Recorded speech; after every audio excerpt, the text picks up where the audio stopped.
So Malak, you can now, yeah, أيوة بسجل. you're recording now. You're recording the Qais, you wanna just to have a backup plan? Qais, if you're using your laptop also? Yeah, I'm using my laptop. Okay. Allow record. Yes. So you can both record the meeting, and please, of course, you can share it. You have the group. You have the group, right? And then Qais and Malak, please make sure that you share it with your colleagues. Of course, Doctor. Okay, thank you so much. Thank you, Qais, and thank you, Malak. دكتور عقاب يعطيك العافية. You're welcome. دكتور. Yes, تبارك. دكتور تسمح لي أطلع من المحاضرة لأني والله كثير تعبانة وممكن ما تسجلني غياب. اوكي تبارك. اوكي. يعطيك العافية. الله يعافيك. الله يعافيك. في طالبة اسمها صارت عندها حالة وفاة. اوكي. فحكت لي احكي لك عشان الحضور والغياب وكذا انه عمها توفى. اوكي. الله يرحمه. Just send me, ask her to send me an email, a reminder, okay? تمام دكتور ولا يهمك. اوكي حمزة. Thank you. Welcome, Doctor. Okay. So derivation, we are done with derivational morphology, and we said that derivational morphology, in most cases, they change the syntactic category or the part of the speech of the word from a noun to adjective, verb to noun, adjective to adverb, noun to a verb, adverb, and so on. We said sometimes that some derivational affixes do not change the grammatical class. We can have a noun when we add a derivational morpheme like ship. We have a friend, friendship, human, humanity. These are nouns. King, kingdom. Do and do, pink, pinkish. These are the same. These words have the same grammatical classes. So we said in most cases, derivational morphemes change the grammatical class of the word. But in some cases they don't. Now we need to talk about inflectional morphology, and remember these are parts of rules of word formation. So when we talk about inflectional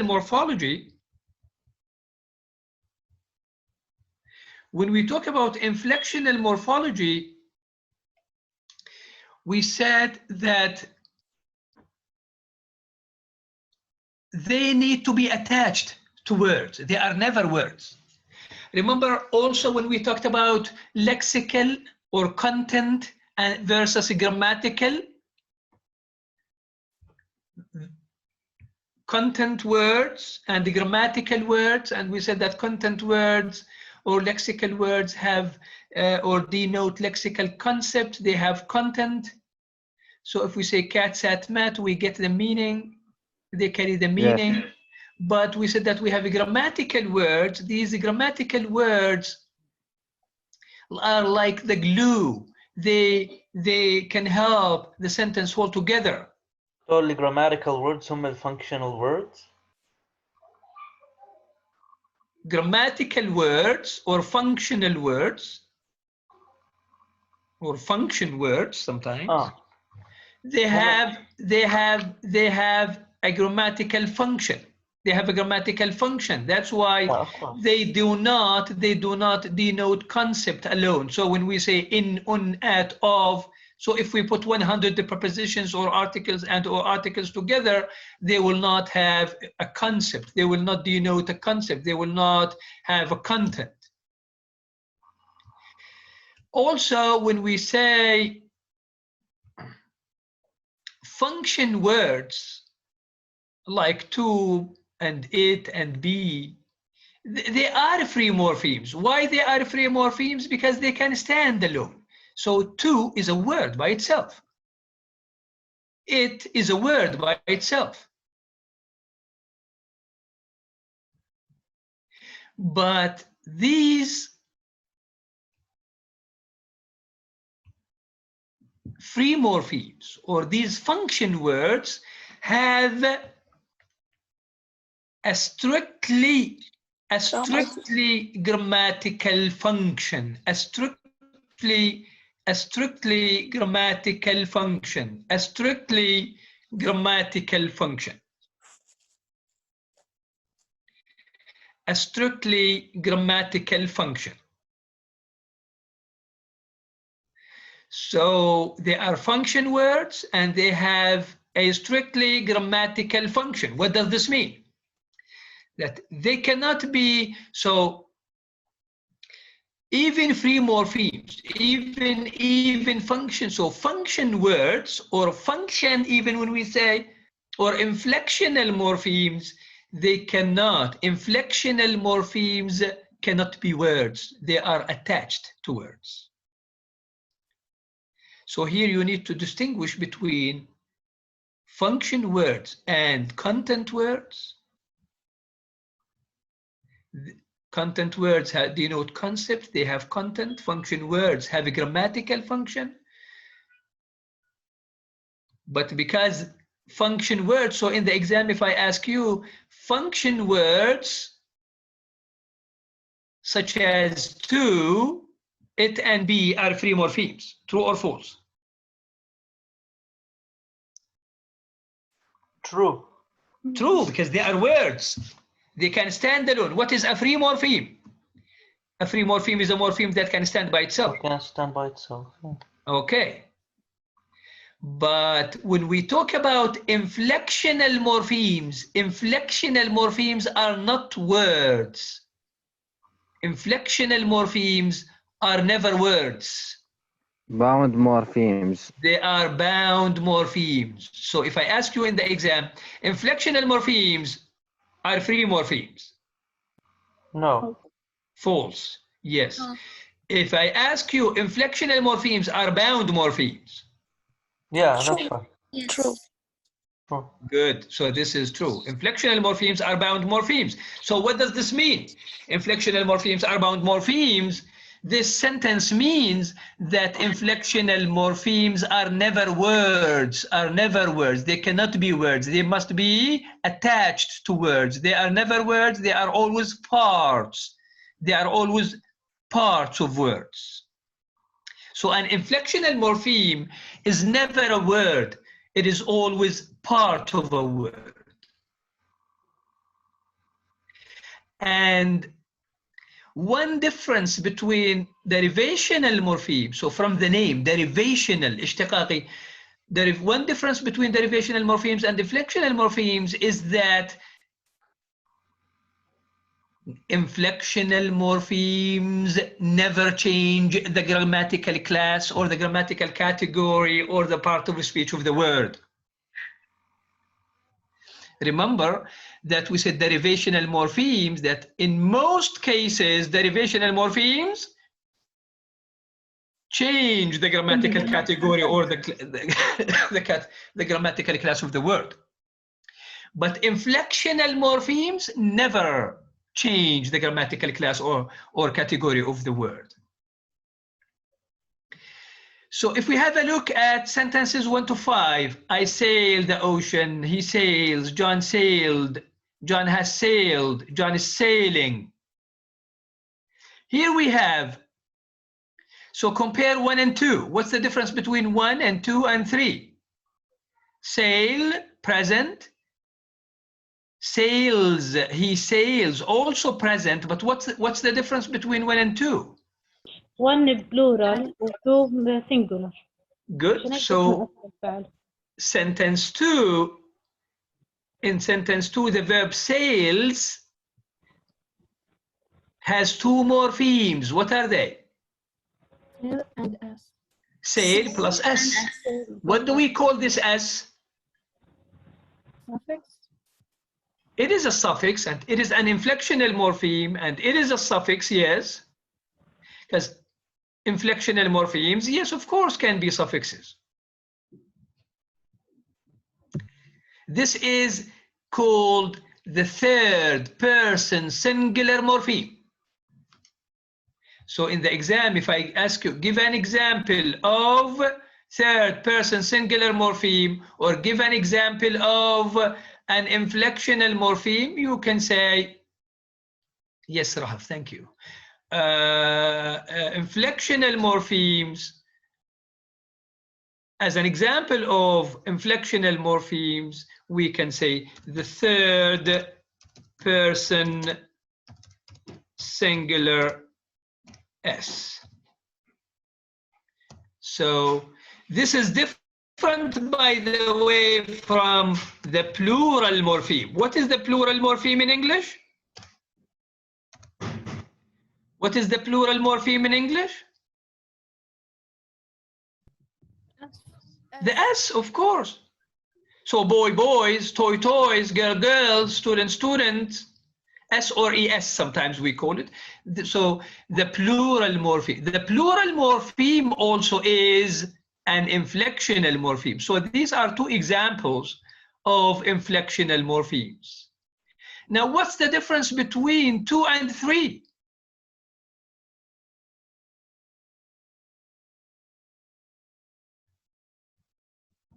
Their tenses. Yes, 2 present, 3 past. So the past morpheme, here we talk about the general rule. I know that we have irregular verbs, but generally speaking, the past morpheme is the AD. So the past morpheme, when we want to change the tense of the verb from present to past, all we need to do is to add D or ED, right? In most cases, if we exclude the irregular verbs. Yeah. And in 4, has sailed, the perfective morpheme or the present perfect morpheme. And in 5, John is sailing, the present progressive morpheme. All these morphemes are called inflectional morphemes. Now, in 1, sail is a verb. In 2, sails is a verb. In 3, sailed is a verb. Has sailed is a verb. Is sailing is a verb. So like when we say sail, sails, sailed, sailed in 4, sailing in 5, these are all verbs. They are all verbs. So there is no change in the grammatical class of the word. There is no change in the grammatical category of the word. They are all verbs. And that's why we say inflectional morphemes never change the grammatical category of the stems to which they are attached. So if I ask you in the exam, ment, M-E-N-T, is a functional or, inflectional or derivational morpheme, and why? Right, derivational. Derivational, why? Because when we add it to the word, it changes its category. Yes, when we add it to the word, so when we add it to a verb, it changes its grammatical category from a verb to a noun, develop, development. Announce, announcement. Okay? These are examples of English inflectional morphemes. S, third person singular present. She waits at home. So waits has 2 morphemes. Wait plus S. It's one word, but it has 2 morphemes. So if I ask you in the exam, the word waited has 1, 2, 3, 4, 5 morphemes. 2. 2 morphemes. What are they? Wait plus S. Wait and S, or wait and ED. The ED morpheme, the past morpheme, the ing, the progressive morpheme. She is eating the donut. En, past participle morpheme, has eaten the donuts. Plural morpheme, donuts. The possessive morpheme, apostrophe S. That says her is short.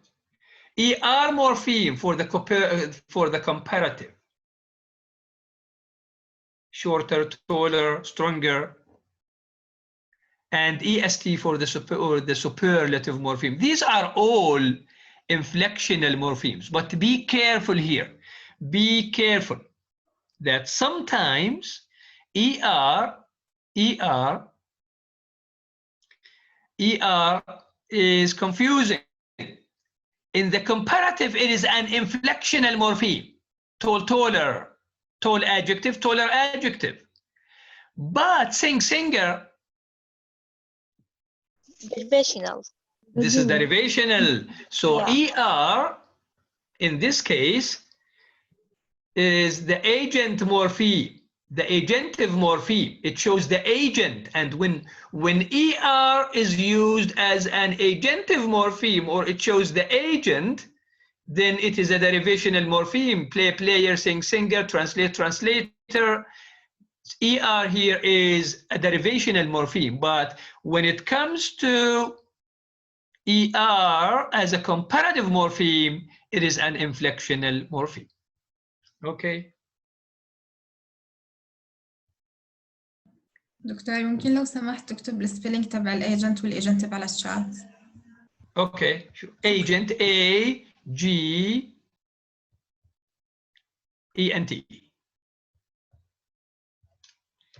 Agent means doer. In grammar, when we say the agent, so it is not like agent wakil or agency wakali. No, it is agent. When we say agent, the doer of the action.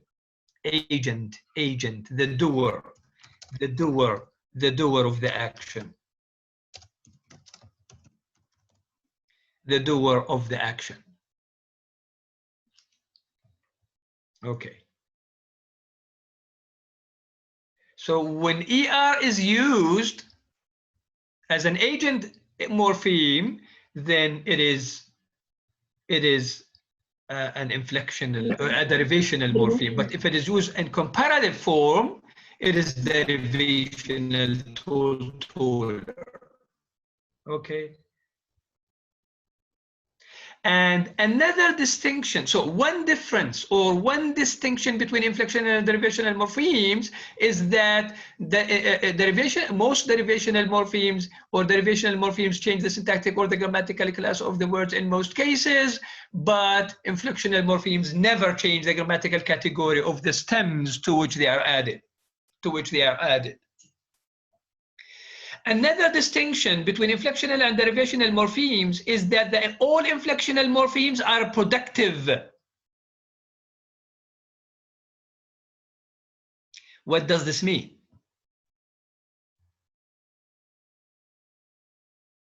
All inflectional morphemes are productive. Productive from produce, productive. How they are productive? They are productive because in most cases they apply freely to nearly every appropriate base. So if we exclude, of course, if we exclude irregular nouns or irregular verbs.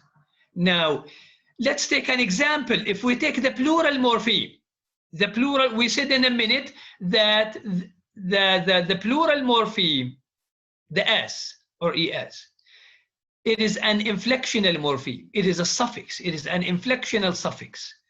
And we change the noun from singular to plural. If we add ED, if we exclude irregular verbs, we also can change the verb from present to past. So inflectional morphemes are productive in the sense that we can add them to form, we can add them to in a new verb or in a new noun to the language will immediately become productive.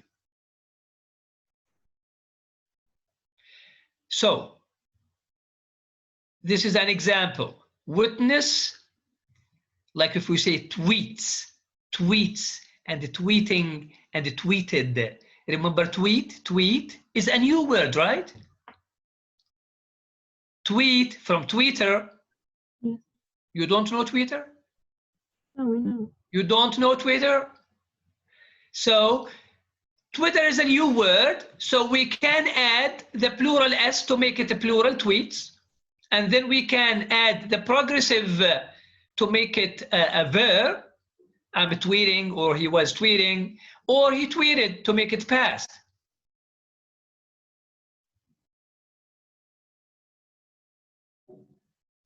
This shows that inflectional morphemes are always productive. All inflectional morphemes are productive.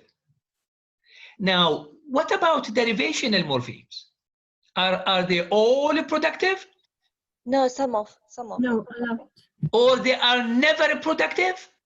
No, Or some and some? Yeah. Okay, good. So derivational morphemes vary a lot. So they are not always productive, vary in their productivity. Some nouns take the derivational suffix IZE, right? So can we add eyes to all nouns? No. No. Now, can we add the plural morpheme S or ES to all nouns or almost all nouns if we exclude foot and feet and man and men? No. Can we? We can add S to almost all nouns except irregular nouns. We can add ED. So if we exclude the 100 irregular verbs, almost 100 or around 100, we can change every verb from present to past by adding D or ED, if we exclude, of course, irregular verbs.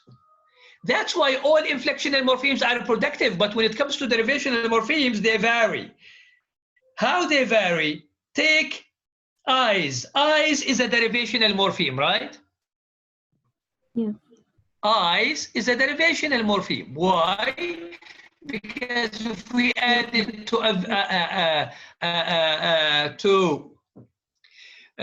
a verb like maximum, maximize, then we make it a verb. But do all nouns accept eyes? No. No. So we can say idolize, but we can't say picturize, right?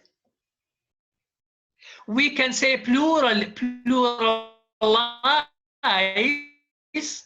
but we can't say bookize or tableize. Okay, so this shows that the derivational suffix eyes is not very productive. Why it is not productive? Because it can only add it to a few nouns. But only some nouns take the derivational suffix eyes, not all. Not all, yes. So derivational morphemes vary in the sense some of them are not productive, some of them are more productive. So which is more productive, do you think? ER, the agent, the derivational suffix ER, the agentive ER, or the suffix eyes? It's an easy question. Which is more productive, the derivational suffix eyes or the agent ER?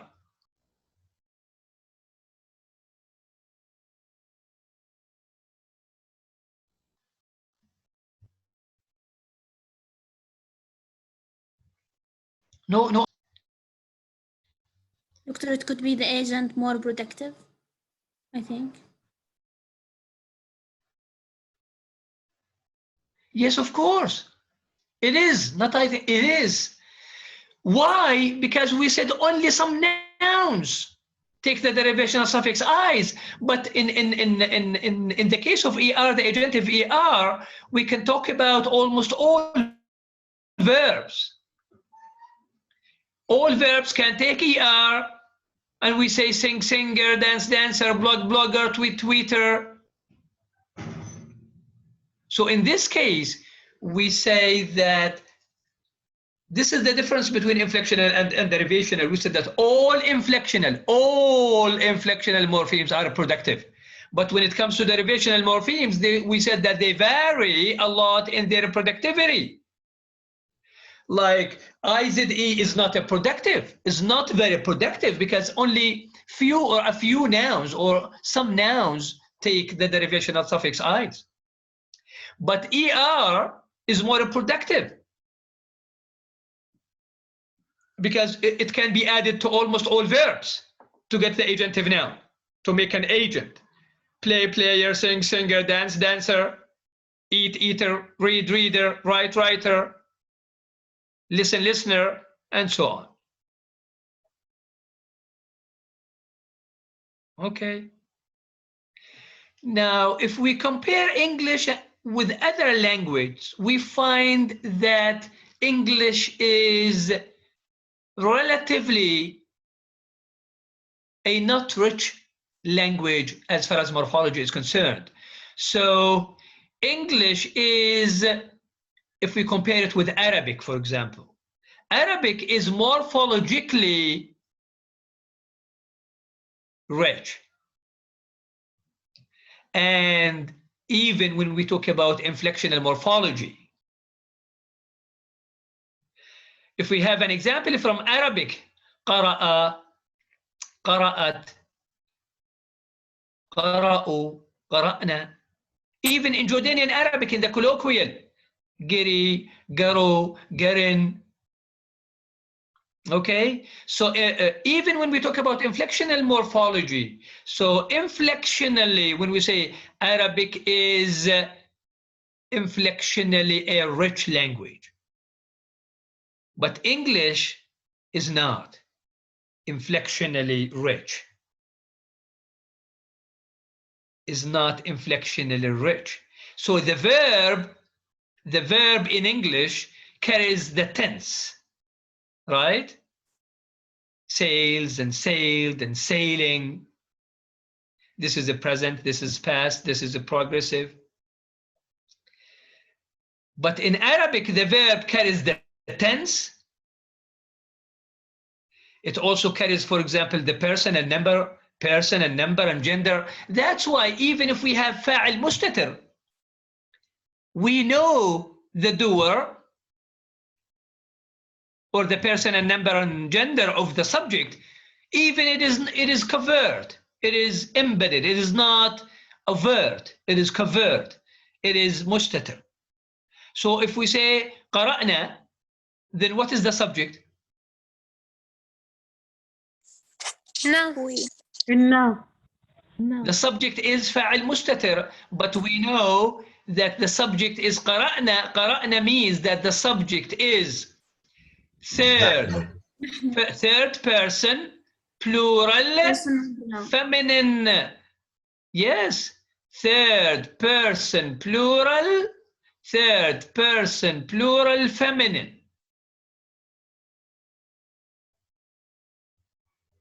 قرأوا, third person, plural, masculine. قرأت,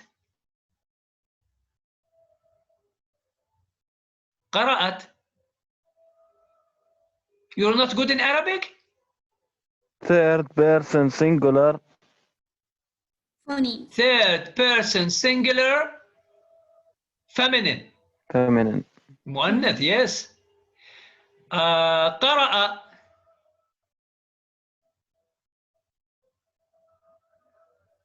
Third person masculine. Third person singular, masculine. Even in the dialects, even in Jordanian Arabic, we say giri, giri.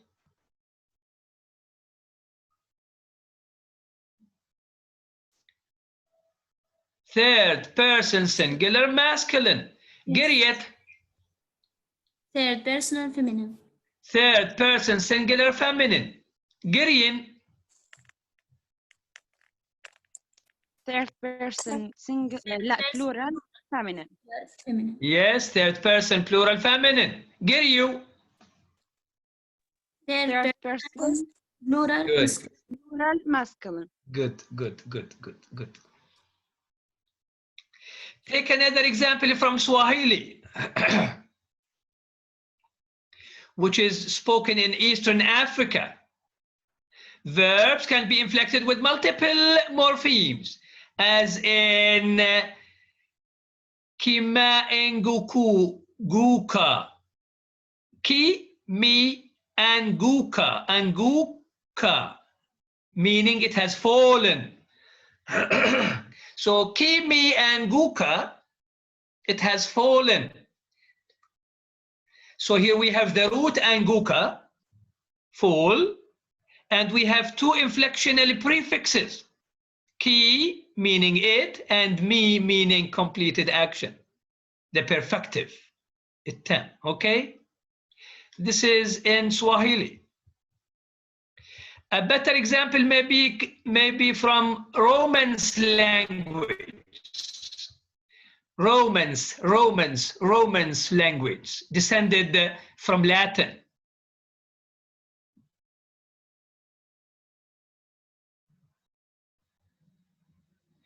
I've just given you an example from Arabic, and Arabic is not a Romance language. Arabic is, do you know Arabic is what?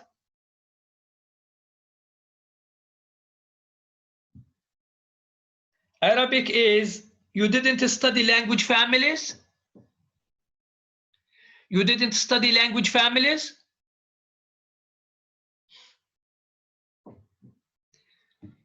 Arabic is Semitic. يا جماعة صحصحوا. Semitic, سامية. Arabic and Hebrew are Semitic language. Semitic. I've just given you an example from Arabic. Also, we have a good example from Italian.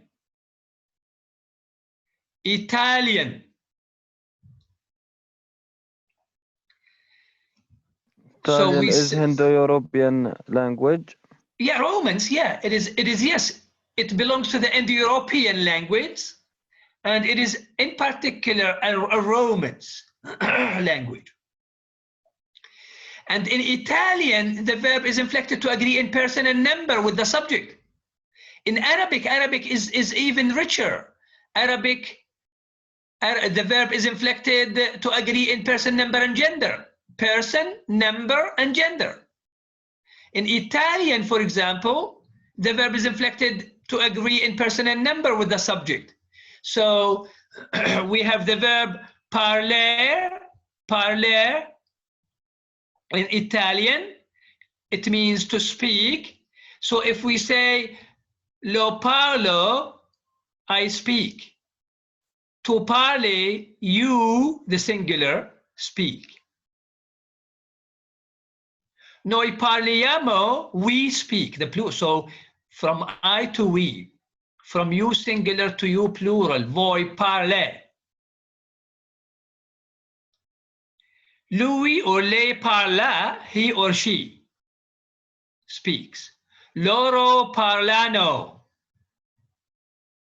they speak. So this means that here we have o, e, a, amo, ate, and ano. These are inflectional morphemes. Why inflectional morphemes? Maybe in the exam I give you, or some questions will include data from other language or language other than English. So even if I give you an example from Italian, and when I give you the translation, don't worry, I'm going to give you the translation, then you should know that o, e, a, amo, ate, and ano, these are inflectional morphemes in Italian. Why? Because they don't change the grammatical class. These are all verbs So parlo, parle, parla, parliamo, parlet, parlano. These are all verbs and they have the same meaning. I mean, speak. They are all verbs. So the grammatical category does not change. But these morphemes show the agreement in person and number in Italian or Arabic or Swahili or even in Russian.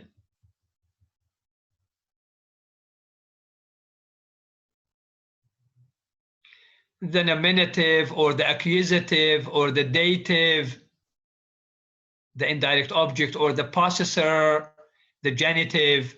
So like what we have in Arabic, dhamm, al-rafi' wal-nasb wal-jar, and so on.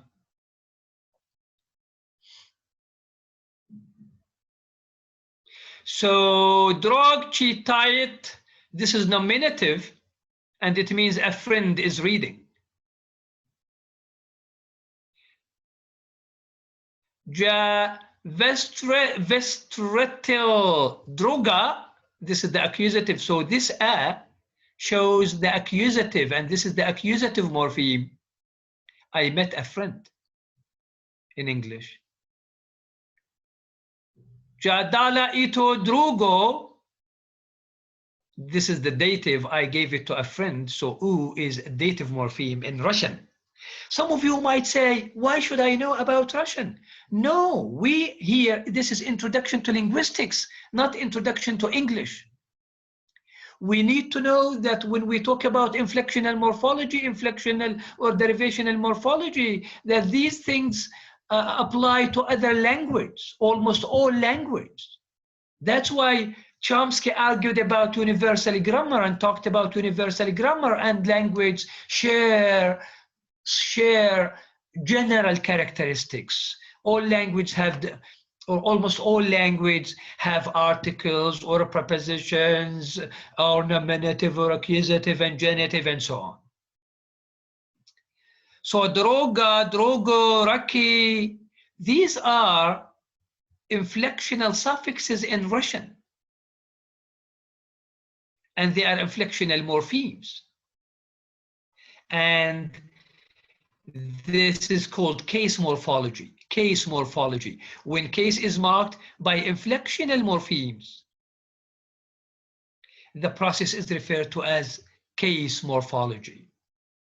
So Russian has a rich case morphology, whereas English case morphology is limited to the possessive, she and her and her and hers, and to the pronouns and the possessive.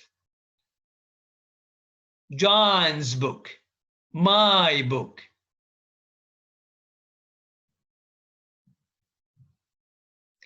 And if we compare Russian and English, what we use for case morphology in English, in Russian, is referred to by prepositions in English.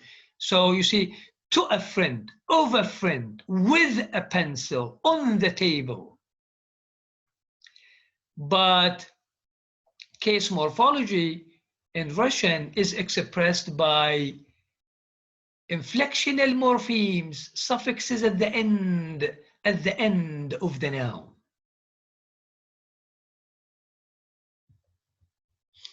Okay. The same thing if we talk about German. Remember when we talked about the circumfixes? When we have a prefix before the root and after the root together.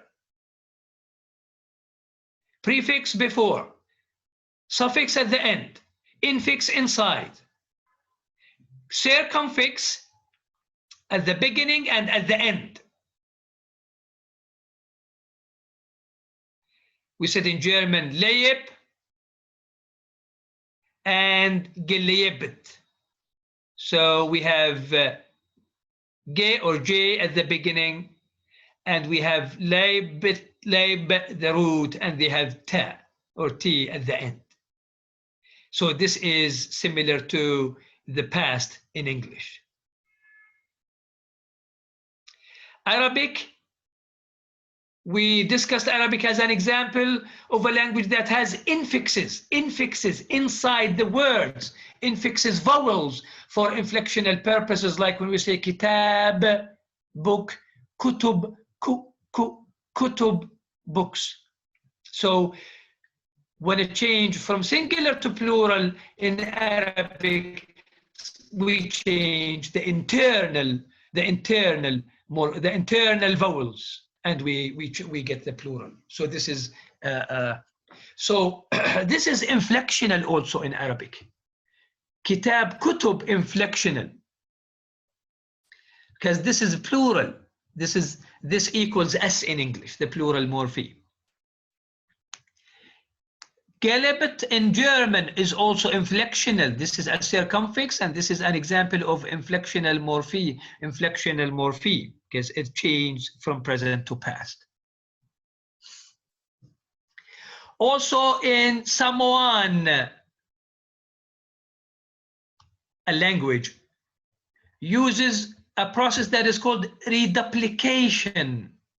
So from the word duplicate, when you duplicate, you repeat something twice, or inflecting a word through a repetition of part or all of the word. Like when you say Savali, he travels. Savali, they traveled. So this is reduplication. Why? Because we duplicate av, or we say sa, va, vali. We reduplicate va.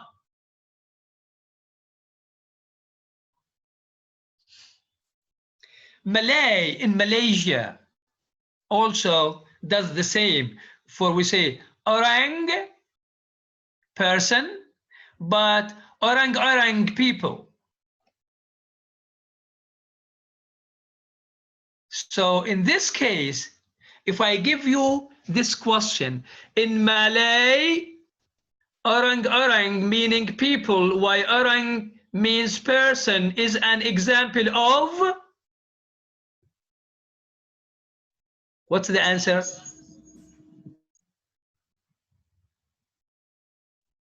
Duplication. Reduplication. Orang. Yes, we duplicate part or all the word. Part of or all the word. So what is similar between? What is the similarity between all the examples that we've just discussed?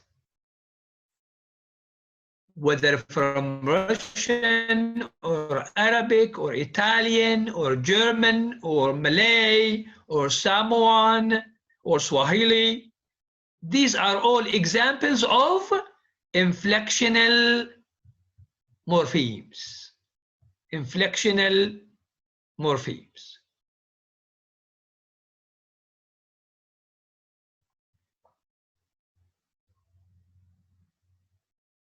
Okay.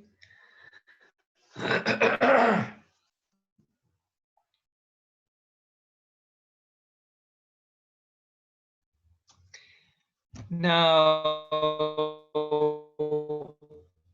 in the used to be richer or inflectionally richer than English today.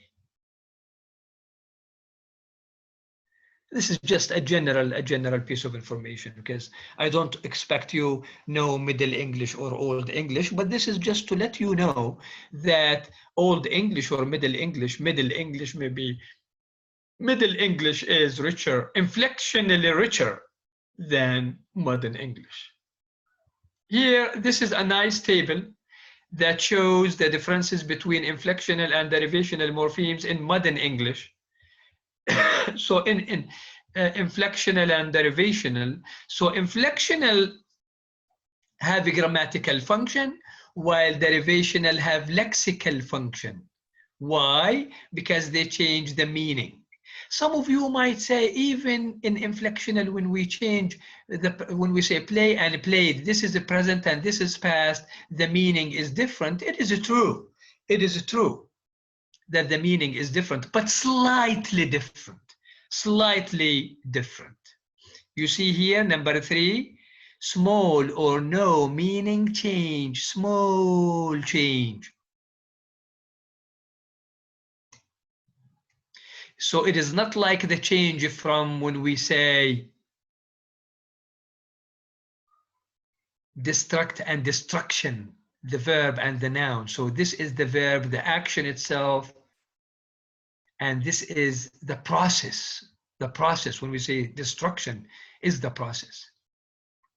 So inflectional morphemes have a grammatical function. Derivational morphemes have lexical function. No word class change in inflectional morphemes. They don't change the grammatical category, but derivational may cause word class change in most cases. For inflectional, small or no meaning change, but in derivational, some meaning change, And inflectional often required by rules of grammar. That's why we know when to add S, when to add ES for the plural. That's why there are rules when we add D or ED. That's why we have rules when we add the third person singular present morpheme, he eats. So the subject must be third person singular and the verb must be present to add S. But they eat, no S. So we have rules. But for the derivational, never required by rules of grammar. That's why, can we answer the question, why do we say pluralize, but we say simplify, not simplifies or simplies?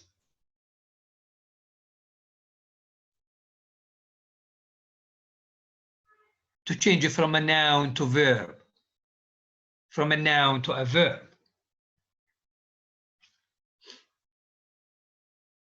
Can we answer this question? Why do we say development,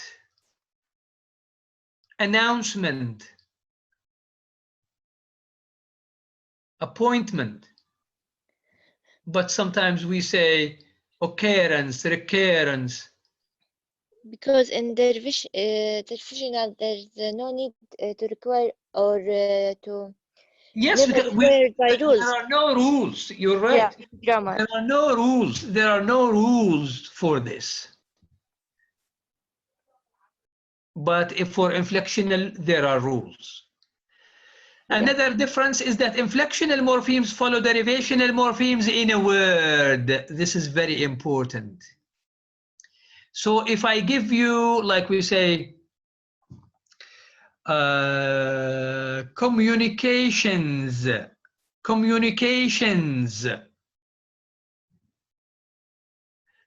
How many morphemes do we have?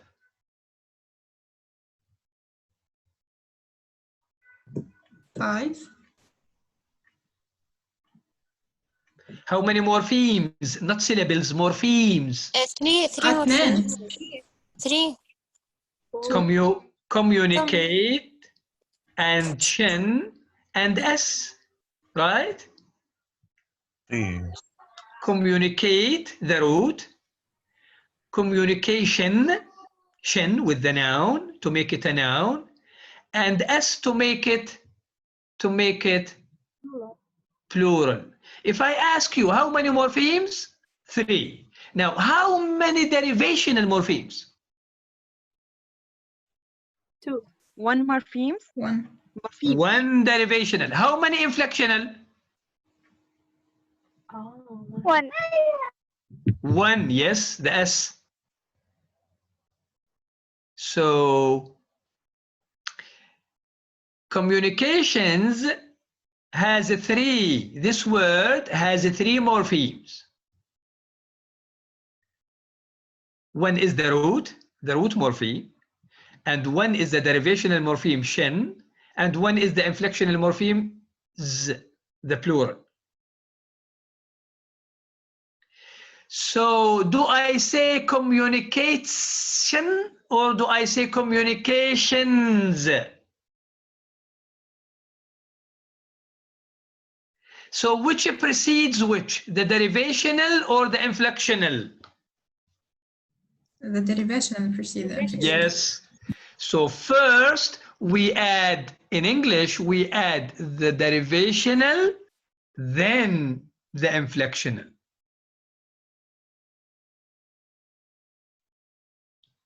Like if we say interviewers, interviewers. So we have interview, and we have interviewer, and then we have interviewers, okay? Now, a derivational precedes inflectional, of course.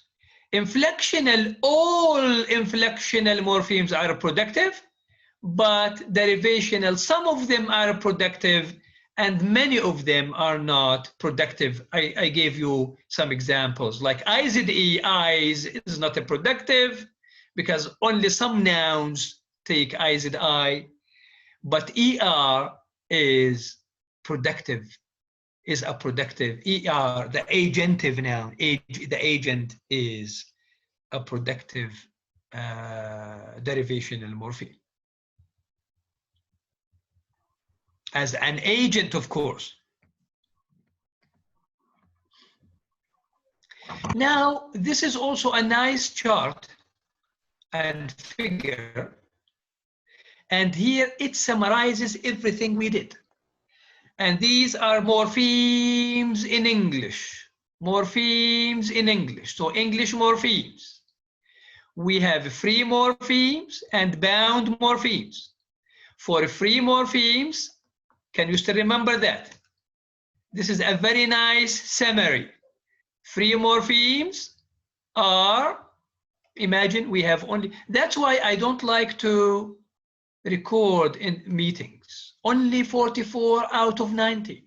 So next time I'm going to have the attendance checker again. So back to morphemes. This is a summary of everything we have done in this chapter. English morphemes, we have free morphemes, and free morphemes are morphemes that can stand alone. Free morphemes can be divided into open class or content or lexical words, like nouns and adjectives and verbs and adverbs. These are lexical words or content words or open class, and they are open class. They accept new members. Also, free morphemes can be closed class or function or grammatical words. Remember, we said the prepositions, articles are free morphemes. Why? Because they can stand alone. So the conjunctions like and, or, but, prepositions in, on, at, articles, the, whatever, pronouns. Remember, sometimes we said there's kind of argument, jadal in pronouns. For me personally, pronouns are not. They are, of course, closed class, but they have content. But for now, just we say pronouns are closed class. And they are free morphemes. They can stand alone, but they have grammatical functions, conjunctions, the prepositions, articles, the pronouns, and auxiliary verbs. Now, morphemes can be bound in English. And bound morphemes, we have, if you still remember the bound roots, we said that they are originally Latin, remember? Originally Latin. But they are not free morphemes. They are bound roots. They are bound roots. Why bound? Because they cannot be used as words. We don't have sieve or mit or fer in English. But they are bound roots, but they need to be added to another morpheme, like perceive and receive and deceive and conceive, like transmit and permit and so on. and we have the affixes. So all affixes are bound morphemes. Even so, what's the similarity between the roots and the Latin roots and the affixes? They are all bound morphemes. Even sieve and mit and fair are roots. They are bound morphemes. Why? Because they are never words. They must be parts of words. Affixes includes what? Do you still remember? Affixes includes prefixes, suffixes, infixes, circumfixes. So all affixes are bound morphemes. So if I ask you in the exam, true or false, all affixes are bound morphemes. True or false? True. True. True. Only inflectional suffixes are bound morphemes. False. False. Inflectional morphemes or inflectional suffixes are bound morphemes. True or false? True. True. Excellent. Yes. So all affixes, but remember, because here what do we have? English morphemes. In English, we don't have infixes and we don't have circumfixes. That's why we have derivational prefixes like pre, un, con, and we have suffixes ly, ist, ment, er, whatever. These are derivational suffixes and inflectional suffixes like ing, as the past participle morpheme, the past morpheme, the agent morpheme, or the comparative morpheme, or the superlative morpheme, or the plural morpheme, or the possessive morpheme. These are all inflectional suffixes, and they are all bound morphemes. Good. It is time, and next time we will talk about the hierarchical structure of words. This is a very important topic. The hierarchical structure, the formation of the words, the formation of the words, the formation of the words. And then if we have time, we will talk about rules of productivity, how to make or to increase the productivity of words. Okay. Doctor? Yes. The words conceive, perceive have two morphemes. Yes, they do, because they have the root sieve, and they have con and pair. Yeah. Okay. This is a good question. This is a good question. Thank you, Ahmed. So next time, inshallah, please prepare. No one is willing to get extra 3 marks?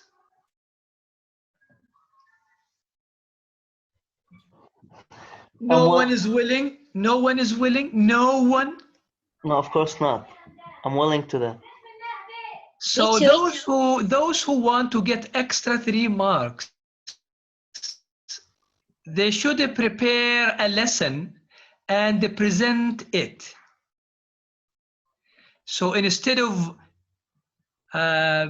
me talking all the time, one of you can prepare a lesson and then just tell me, I want to prepare from this page to this page, and then I'm gonna make you the co-host. You share your screen with us, and you can use the PowerPoint presentation, or you can just read from the book and explain for us, and then you can get 3 extra marks in the first exam. Okay, thank you so much. Okay, thank you. I'll see you on Wednesday, inshallah.